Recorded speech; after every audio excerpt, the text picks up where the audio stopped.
በኢትዮጵያ ውስጥ ገዳይ ከሆኑ 5 በሽታዎች መካከል አንደኛው የደም ግፊት፣ ሁለተኛው የስኳር በሽታ፣ ሶስተኛው የማህፀን ካንሰር፣ አራተኛው የኩላሊት በሽታ፣ አምስተኛው የጉበት በሽታ ናቸው። ከነዚህ ሰላም ጤና ይስጥልኝ። ይህ ዶክተር አሳወቀ ከዶክተርስ ሪያክት ነው። ዛሬ እንደተለመደው በአዳዲስ ርዕሶች መጥቻለሁ። እስከ መጨረሻው አብራችሁ ቆዩ። ሌሎች ሐኪሞች የማይነግሯችሁን አንድ ሚስጥር ልንገራችሁ። ወደ ሕክምና ተቋም ስትሄዱ ሐኪሙ ለምን እንደመጣችሁ ምን እንዳሳሰባችሁና ተዛማጅ ምልክቶችን ይጠይቃችኋል። በዛ ሰዓት የምፈልገው ምርመራ አልትራሳውንድ ነው፣ የደም ምርመራ ነው፣ የሽንት ምርመራ ነው አትበሉት። ያመመኝ ኩላሊቴን ነው፣ ጉበቴን ነው፣ ጨጓራዬን ነው አትበሉት። ከነገራችሁት ምልክት ተነስቶ የሚያስፈልጋችሁን ምርመራና በሽታችሁን የሚነግራችሁ ሐኪሙ ስለሆነ ነው። ሐኪሙ በጠየቃችሁት መሰረት የምትመልሱለትና የምታደርጉለት ከሆነ የሐኪሙና የታካሚው ግንኙነት አሪፍ ይሆናል። ስለዚህ እንደሰማችሁት አብዛኞቹ በኢትዮጵያ ላይ ገዳይ የሆኑ በሽታዎች በፕሪቬንሽን ወይም ደግሞ መከላከል መሰረት አድርገን በመስራታችን ብቻ ልንከላከላቸው የምንችላቸው አይነት በሽታዎች ናቸው። ለምሳሌ የደም ግፊትን የደም ግፊት የአካል ብቃት እንቅስቃሴ አዘወትረን በመስራት አመጋገባችንን በማስተካከል እንዲሁም ደግሞ የላይፍ ስታይል ሞዲፊኬሽንን በመከተል የደም ግፊትን ማስተካከል፣ ይሄ የደም ግፊት ከመምጣቱ በፊት ማስተካከል እንችል ነበር። የስኳር በሽታን አመጋገባችንን ካስተካከል፣ የአካል ብቃት እንቅስቃሴ ካደረግን፣ እንዲሁም ደግሞ ኦቤሲቲ በተለይ ውፍረት ካለ ውፍረትን ከቀነስ እና ቅድመ ምርመራን ካደረግን መከላከል እንችል ነበር። የማህፀን ካንሰር አለች። የማህፀን ካንሰር ቅድመ ምርመራ በማድረግ ከመከሰቱ በፊት መከላከል እንችላለን። እንዲሁም ደግሞ የጉበት ካንሰር ከረንትሊ በአልኮል እና ጉበት ቫይረስ ነው በብዛት እየተከሰተ ያለ። ስለዚህ የጉበት ቫይረስን በተለይ ታይፕ ቢን ክትባት በማግኘት ሌሎችንም መድኃኒት በአግባቡ በመውሰድ አልኮልን ደግሞ በማስወገድ የጉበት ካንሰርን መከላከል እንችላለን ማለት ነው። ስለዚህ እዚህ ያየናቸው ሞሮፍ እነዚህ 5ቱ ገዳይ በሽታዎች በኢትዮጵያ እየጨመሩ ያሉ ገዳይ በሽታዎች መከላከል የምንችለው ደረጃ ላይ ባለንበት ጊዜ መከላከል ባለመቻላችን ነው ማለት ነው። እየጨመሩ የመጡ ገዳም እየሆኑ የመጡት። ስለዚህ መከላከል ስለምንችል ፕሪቬንሽን ሜካኒዝም ላይ በደንብ መስራትና ማየት አለብን ማለት ነው። እነዚህን በሽታዎች ዓለምን ጉድ እያስባለ ነው። ካንሰር፣ HIV፣ አስም፣ ነርቭ እጢ እየተፈወሰ ነው። ይህ ደግሞ የጨጓራ በሽታ መድኃኒት ነው። ከቤተ መቅደሱ የሚፈልቀው ጸበል ይሄው እምነቱ።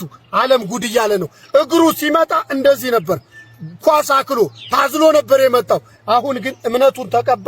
ይሄው እምነቱን ተቀባ፣ ተፈውሶ ጤናውን አገኘ። በመድኃኒት ገንዘብህን አትጨርስ፣ ንስሐ ገብተህና ተፈወስ ትላለች ቤተክርስቲያን። አፈር ነው ብለህ ትጀጃላለህ ወንድሜ፣ አፈር ነው ብለህ ትጀጃላለህ አይደል? ይሄ ባለ ነው። ካንሰር፣ HIV፣ አስም፣ ነርቭ እጢ እየተፈወሰ ነው። ይህ ደግሞ የጨጓራ በሽታ መድኃኒት ነው። በመድኃኒት ገንዘብህን አትጨርስ፣ ንስሐ ገብተህና ተፈወስ ትላለች ቤተክርስቲያን። የምንገነባው እዚህ ቦታ ሆስፒታል ብቻ ሳይሆን ይሄ ሜዲካል ቪሌጅ ነው፣ ወይም የሕክምና መንደር የሕክምና ምድር ነው የምንመሰርተው። ስንቶቻችሁ ናቸው የኢትዮጵያ ኦርቶዶክስ ተዋሕዶ ቤተክርስቲያን በአዲስ አበባ የራሷ የሆነ ብቸኛ ግዙፍ ሆስፒታል እንዳላት የምታውቁት? ምግባረ ሰናይ ሆስፒታል ይባላል። አንድ ሰዎች እንዴት ቤተክርስቲያን በጸበል መፈወስ ሲገባል? ይሄን ጥያቄ አስረግጬ መመለስ ስላለብኝ ነው። ለምእመናን መፈወስ ሲገባ ለምንድን ነው ሕክምና የምታቋቁመው? ይህ ከቤተክርስቲያን ያርቃል የሚሉ ስላሉ ነው። ለምሳሌ ምእመናን ልንገራችሁ። እግዚአብሔር ብርሃናችን ነው። ፀሐይ አያስፈልገንምን? ክርስቶስ የሕይወት እንጀራችን ነው። እንጀራ መብላት አያስፈልገንምን? ክርስቶስ የሕይወት መጠጣችን ነው። ውሃ መጠጣት አያስፈልገንምን? እግዚአብሔር ጠባቂያችን ነው። ለቤታችን በር መግጠም አያስፈልገንምን? በፍጹም አይደለም። እግዚአብሔርም ብርሃናችን ነው። በፍጥረት አድሮ ይመግበናል። ይሄ ፀሐይ እግዚአብሔር ነው። በፀሐይ በኩል የሚያበራው እግዚአብሔር ነው። በውሃው በኩል የሚያረካን እግዚአብሔር ነው። በምግብ የሚያጠነክረን እግዚአብሔር ነው። በነፋስ እንድንተነፍስና እንድንኖር የሚያደርገን እግዚአብሔር ነው። በሕክምናም የሚፈውስ እግዚአብሔር ነው። ሕክምና ራሱ እግዚአብሔር ነው። የመበዝበዣ አዲስ አበባ ውስጥ በሰላም መውለድ እየተቻለ ለምንድን ነው ግን ዶክተሮች መጨረሻ ሰዓት ላይ ጠብቀው ይሄ ነገር በኦፕሬሽን ነው መሆን ያለበት ወይ ደግሞ በሲ ሴክሽን ነው መሆን ያለበት ብሎ የሚያስደነግጡች? ለምን ይመስልሻል ስታስቢው? ምክንያቱም መጨረሻ ላይ አንቺ አማራጭ ስለሌለሽ ቤተሰብም ስለሚጨናነቅ አንቺ የተጠየቅሽውን ነገር ትከፍያለሽ ብለው ስለሚያስቡ የብዙ ሆስፒታሎች የመበዝበዣ ስልታቸው ነው ይሄ። ይህን ታውቂያለሽ? በዚህ ዓመት ብቻ ስንት እናቶች ናቸው ያለምንም ሕክምና ማስረጃ በሲ ሴክሽን እንዲወልዱ የተደረጉት? ታውቃላችሁ ይህንን? ለመሆኑን አንድ የግል ሆስፒታል ሄዳችሁ ለመውለድ ስትሞክሩ የምትጠየቁት ክፍያ ከአንድ የመንግስት ሰራተኛ የዓመታዊ ደሞዝ እንደሚበልጥ ታውቃላችሁ? እንደ ህጉ ከሆነ ታካሚን አስገብቶ በማስረዳትና በሰነድ ማሳወቅ አለባችሁ ይላል። ግን የሚሆነው ምንድን ነው? ልክ ነፍስና ስጋሽ ሲነጣጠል ጠብቆ እዚህ ጋር ፊርማሽን አስቀምጪ ነው የምትባየው። ለመሆኑ ሲ-ሴክሽን እንደሚያስፈልግሽ የሚያረጋግጥልሽ ሰነድ ለምንድን ነው ለታካሚው የማይሰጠው? ጠይቃችሁ ታውቃላችሁ? ይሄ በጭንቅ ሰዓት ህዝቡን መበዝበዝ ካልሆነ ምንድን ነው የሚባለው? የእናቶችን ጭንቀት ወደ ሚሊዮን ብር ቢዝነስ ኢምፓየር የቀየሩትን ሆስፒታሎች ለምንድን ነው መንግስት መርምሮ እርምጃ የማይወስድበት? ለመሆኑ ሲ-ሴክሽን ለማድረግ ምንድን ነው ፕሩፉ? ሪኳየርመንቱ ምንድን ነው? ዶክተሮች የምታውቁ ከሆነ እስቲ ንገሩኝ። ደግሞ እንደዚህ አይነት ኤክስፒሪየንስ ያላችሁ ደግሞ እናቶች ደግሞ እስኪ ሀሳባችሁን አጋሩንና እንማማርበት፣ እንወቀው። ጥሩ እንግዲህ እንደሰማችሁት ነው። ለመሆኑ በሚል ተጀምሯል። በነገራችን ላይ ሲ-ሴክሽን የሚባለው ራሱን የቻለ ኢንዲኬሽን አለ።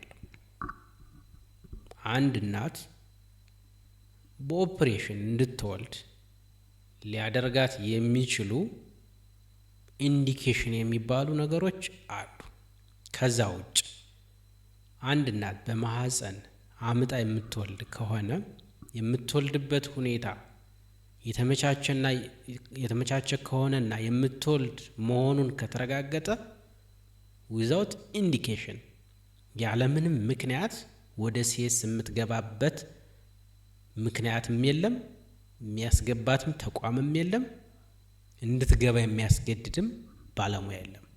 ዜር ኢዝ ኢንዲኬሽን ኦልዌይስ። ለዚህ ኢንዲኬሽን ደግሞ አስረድተናት ነግረናት ምክንያቱ ምን እንደሆነ ለምን እንደሚሰራላት እንዴት እንደሚሰራላት ተነግሯት እሷ ብቻ ሳትሆን ፋሚሊ ሁሉ ወስኖ ነው ወደ ሲ-ሴክሽን የሚገባው እንጂ በዘፈቀደ አይደለም። እንግዲህ እስካሁን የተከታተላችሁን ይመስላል ማለት ነው። ዛሬ አዳዲስ ነገሮችን እስካሁን ነግሬያችኋለሁ። በሚቀጥለው ደግሞ በሌላ ቪዲዮ እስከምንገናኝ ድረስ ቻናሉን ላይክ እና ሰብስክራይብ አድርጉ። ቴንክ ዩ ባይ